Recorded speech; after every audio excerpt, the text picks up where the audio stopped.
चूर्ण संयुक्तम तांबूलम प्रतिगृह्यताम तांबूलम समर्पयामि श्री गणेशाय नमः। एक दक्षिणा दी दो बोला हिरण्य गर्भ गर्भस्थम हेम बीजं विभावसो अनंत पुण्य फलद्मतः शांति प्रयक्षमे द्रव्य दक्षिणा समर्पयामि श्री गणेशाय नमः। ढोल नक्षत्र लाओ पुष्पांजलि प्रार्थना करो गणेश जी।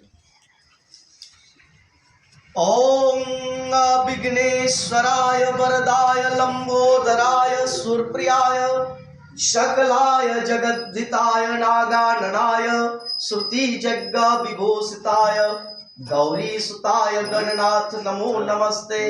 भक्तार्तिनाशन पराय गणेश्वराय सर्वेश्वराय शुभदाय सुरेश्वराय विद्याधराय विकटाय च भावनाय भक्त प्रसन्न वरदाय नमो नमस्ते।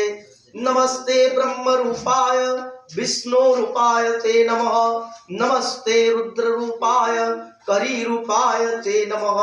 विश्वरूप स्वरूपाय नमस्ते ब्रह्मचारिणे भक्त प्रियाय देवाय नमस्तुभ्यं विनायक लंबोदरा नमस्तुभ्यं शाततं मोदक प्रिय अविघ्नं कुरु मे देव सर्व कार्येषु सर्वदा सिद्धि।